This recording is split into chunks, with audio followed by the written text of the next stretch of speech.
মুন্সিগঞ্জের গজারিয়া উপজেলার আনারপুর এলাকায় অবৈধ গ্যাস সংযোগ নিয়ে চুনাপাথর কারখানা ব্যবহার করায় তিতাসের ভ্রাম্যমাণ আদালতের অভিযান। মুন্সিগঞ্জ থেকে আমির হোসেনের প্রতিবেদনে দেখুন বিস্তারিত। আপনি কি প্রবাসে গিয়ে স্বাবলম্বী হতে চান?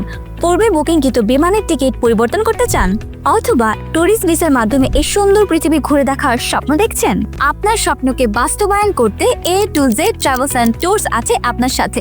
ঢাকা চট্টগ্রাম মহাসড়কের পাশে অবৈধভাবে গ্যাস সংযোগ নিয়ে পাথর গলিয়ে চুনা তৈরির মহা উৎসবে মেতে উঠেছে মুন্সিগঞ্জের গজারিয়া উপজেলার বিভিন্ন স্থানে অসাধু ব্যবসা সম্পৃক্ত কিছু কুচক্রী মহল। গজারিয়া অবৈধ চুনাপাথর কারখানায় যেন একটি ব্যাধিতে পরিণত হয়ে গেছে। জানা যায় চুনাপাথর কারখানায় অধিক মুনাফা অর্জন করেছে ব্যবসায়ীরা, এতে করে ক্ষতিগ্রস্ত হচ্ছে স্থানীয় শিল্প কারখানাগুলো। অবৈধ সংযোগ নিয়ে প্রতি মাসে বিভিন্ন শিল্প কারখানাগুলো নিরবিচ্ছিন্ন, পাশাপাশি বৈধ আবাসিক গ্রাহকেরা নিয়মিত গ্যাস সরবরাহ পাচ্ছে না বলে অভিযোগ উঠেছে। অনুমোদন দিয়ে দেশের সম্পদ প্রাকৃতিক গ্যাস অবৈধভাবে সংযোগ নিয়ে সরকারের রাজস্ব ফাঁকি দিয়ে যাচ্ছে দিনের পর দিন, মাসের পর মাস, এমনকি বছর। বুধবার 18 জুন সকাল থেকে বিকাল পর্যন্ত টানা উচ্ছেদ অভিযান চালিয়েছে তিতাস গ্যাস কর্তৃপক্ষ।